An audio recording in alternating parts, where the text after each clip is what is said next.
Supreme court फ़ौजी अदालतुनि में सज़ा मिलियल जवाबदारनि खे अपील जो हक़ ॾियण ऐं अपील जे हक़ लाइ 45 ॾींहनि में क़ानून साज़ी जो हुकुम ॾेई छॾियो। सिविलियन जी कोर्ट मार्शल बाबति अपीलुनि ते लिखत में फ़ैसिलो जारी। जस्टिस अमीनुद्दीन ख़ान 68 सुफ़नि ते ॿधल फ़ैसिलो लिखियो। हुकूमत पार्लियामेंट खे आर्मी एक्ट 1952 में तरमीम जी हिदायत। अदालती फ़ैसिले में चयो वियो आहे त हुकूमत 45 ॾींहनि में आर्मी एक्ट जे ज़ाब्तनि में तरमीम लाइ घुर्बल क़ानून साज़ी करे। कोर्ट मार्शल ऐं फ़ौजी अदालतुनि जी सज़ाउनि ते आज़ादाणी अपील लाइ फोरम मुहैया कयो वञे। सुप्रीम कोर्ट जी 7 रुकनी बेंच 7 मई 2025 ते सिविलियन जे कोर्ट मार्शल बाबति इंट्रा कोर्ट अपीलुनि ते फ़ैसिलो ॿुधायो हो। फ़ैसिले में 5 जजिस इंट्रा कोर्ट अपीलुनि खे मंज़ूर ऐं 2 जजिस रद्द कयो हो। सोशल मीडिया ते दौलत जी नुमाइश कंदड़ टैक्स न ॾींदड़नि खां पोइ सोनार ऐं रियल एस्टेट FBI जे निशाने ते अची विया। समूरे मुल्क में नॉन टैक्स पेयर्स ख़िलाफ़ क्रैकडाउन। रावलपिंडी, इस्लामाबाद, फैसलाबाद ऐं मुल्तान सूदो केतिरनि ई शहरनि में टैक्स घटि या न ॾींदड़ ज्वेलर्स खे नोटिस जारी। FBI मूजिबि 57,000 मां रुगो 20,000 ज्वेलर्स रजिस्टर्ड आहिनि। इन्हनि मां रुगो 10,000 सुनारनि टैक्स रिटर्न भरिया। इस्लामाबाद में वॾी रियल एस्टेट कंपनी में FBI जो छापो रिकॉर्ड तहवील में वरितो वियो। सिंध ऐं ख़ैबर पख्तूनख्वा में बि जल्द क्रैकडाउन जो फ़ैसिलो। उन खां FBI सोशल मीडिया ते दौलत जी नुमाइश कंदड़ नॉन टैक्स पेयर्स जी डेटा गॾु कई हुई। FBI मूजिबि बंगलनि, गाॾियुनि ऐं ज़ेवरनि जी नुमाइश कंदड़नि खे आमदनी जा ज़रिया ॿुधाइणा पवंदा। हुकूमत पारां पाकिस्तान ऐं सऊदी दिफ़ाई मुआहिदे ते पार्लियामेंट खे एतमाद में वठण जो फ़ैसिलो। पार्लियामानी ज़रियनि मूजिबि क़ौमी असम्बली जो इजलास 29 सेप्टेम्बर ते शाम 5 वॻे तलब कयो वेंदो। बचाव वारो वज़ीर ख़्वाजा आसिम मुआहिदे बाबति पॉलिसी बयानु ॾींदो। पाक भारत मैच में फ़खर ज़मान जे तकरारी आउट ते पाकिस्तान ICC खे शिकायत करे छॾी। ज़रियनि मूजिबि टीम मैनेजर नवीद अकरम चीमा मैच रेफरी एंडी पायक्राफ्ट खे ख़दशनि खां आगाह कयो। मैच रिपोर्ट में टीम इंतज़ामिया बि तकरारी फ़ैसिले खे हाईलाइट कयो। फ़खर ज़मान खे 15 रन्सनि ते थर्ड एम्पायर आउट करार ॾिनो हो। कमेंटेटर बि उनखे हैरान कंदड़ करार ॾिनो। कप्तान सलमान अली आख़िर चयो त फ़खर ज़मान जो आउट शायदि ग़लति हो, पर अंपायर्स ई फ़ैसिलो कंदा आहिनि। गुज़िरियल ॾींहुं एशिया कप सुपर 4 मरहले में भारत पाकिस्तान खे 6 विकेट सां हरायो हो। पाकिस्तान 5 विकेट जे नुक़सान ते 171 रन्सूं ठाहियूं हुयूं। पाकिस्तान जो सुभाणे श्रीलंका सां दंगल थींदो। फ़लस्तीन जे रियासती हल बाबति गॾियल क़ौमनि में सऊदी अरब ऐं फ्रांस जी सरबराही हेठि कॉन्फ्रेंस इजलास में शिरकत लाइ वज़ीर आज़म शहबाज शरीफ़ लंडन मां अमरीका रवानो। वज़ीर आज़म UN जनरल असम्बली में पाकिस्तान जी नुमाइंदगी कंदो।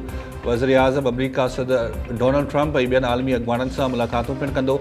जनरल असम्बली जे इजलास खां पोइ वज़ीर आज़म पारां ॿीहर लंडन वापसि अचण जा इम्कान। ज़रियनि मूजिबि नवाज़ लीग सदर नवाज़ शरीफ़ हलंदड़ हफ़्ते लंडन वञी सघे थो। तोशाखाना 2 केस आख़िरी मरहले में दाख़िल। आख़िरी 2 शाहिदनि जा बि बयान रिकॉर्ड किया विया। जांच ऑफिसरनि खां वकील 24 सेप्टेम्बर ते आरी पुछा कंदो।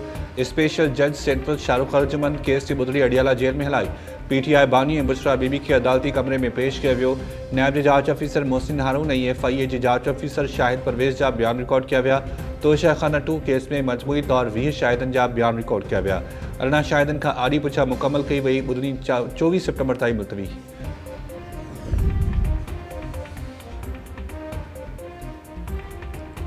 PTI जे एजेंडा रियासत मुखालिफ़ नाहे। बानी बि चयो त मुल्क असांजो आहे ऐं फ़ौज बि असांजी आहे। PTI चेयरमैन जूं अडियाला जेल ॿाहिरां मीडिया सां ॻाल्हियूं। बैरिस्टर गौहर चयो आहे त अॼु बानी सां मुलाक़ात नथी थी सघे। मुलाक़ातूं ज़रूरी आहिनि छो त पार्टी सोशल मीडिया न पर बानी जी हिदायत ते हलंदी आहे। पाक सऊदी दिफ़ाई मुआहिदो सुठी ॻाल्हि आहे। PTI जो पहिरें ॾींहं खां मौक़िफ़ आहे त जेका शइ उम्मत खे मज़बूत कंदी असां उन जी हिमायत कंदासीं। इस्लामाबाद जी दहशतगर्दी तोड़ अदालत जुडिशल कॉम्प्लेक्स हमले केस में PTI जे सीनियर अॻुवान ऐं अॻूणे स्पीकर असद केसर जा गिरफ़्तारी वारंट जारी करे छॾिया।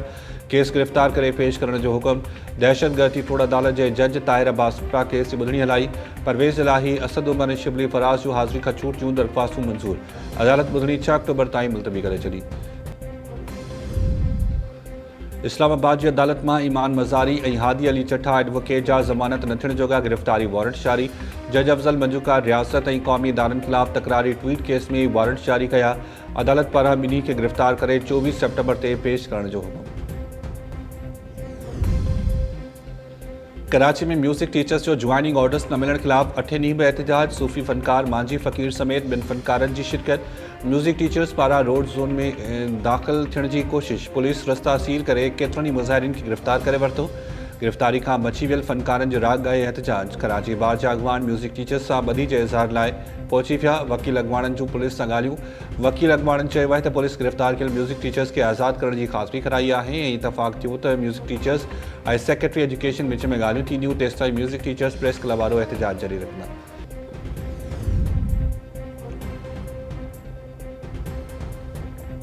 फरहान गनी के कहिड़े सेक्शन के तहत आज़ाद किया वियो? कराची की दहशतगर्दी तोड़ अदालत रिकॉर्ड तलब करे वरितो। सरकारी मुलाजिम ते तशद्दुद खिलाफ केस में फरहान गनी ऐं ॿिया जवाबदार वकीलन समेत अदालत आॾो पेश थिया।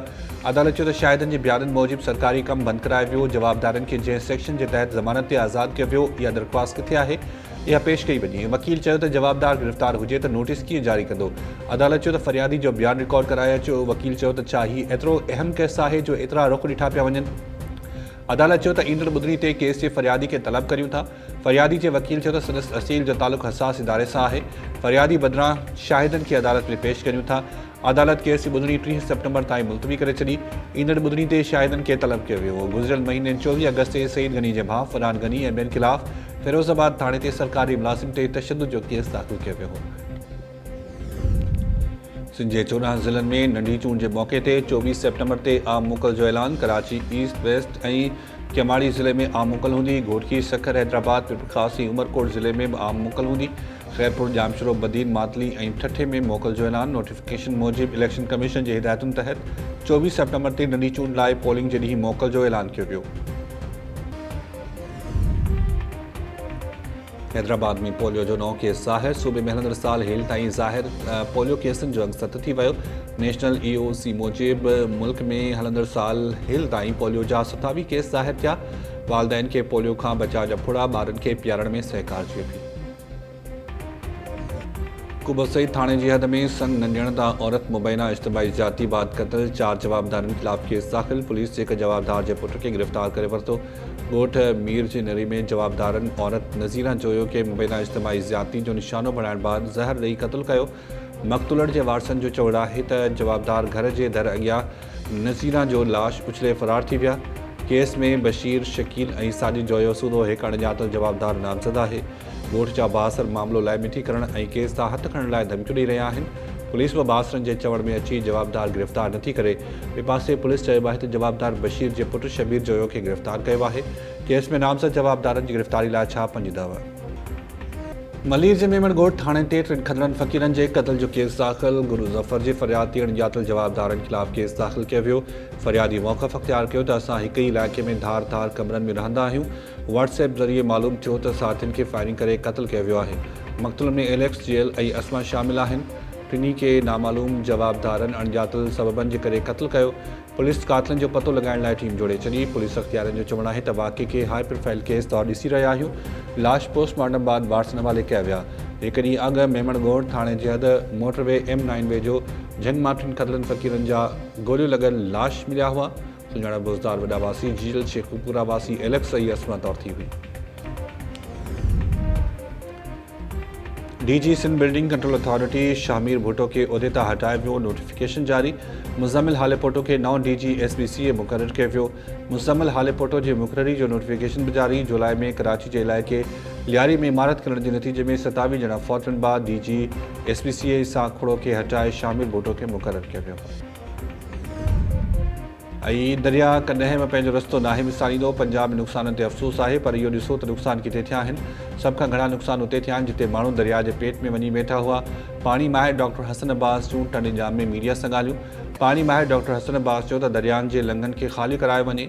हुकूमत तोड़े आम माण्हू बि ज़ाती तौरु दरिया जा लंघ ख़ाली करण लाइ कोशिशूं करे। सिंध जो मौक़िफ़ मज़बूत आहे। जेकॾहिं मथे प्रोजेक्ट ठहनि था त असरु सिंध ते पए थो। डेल्टा में तमामु घणी तबाही थी आहे। सभिनी खे ख़बर आहे त डेल्टा में केतिरी तबाही थी आहे।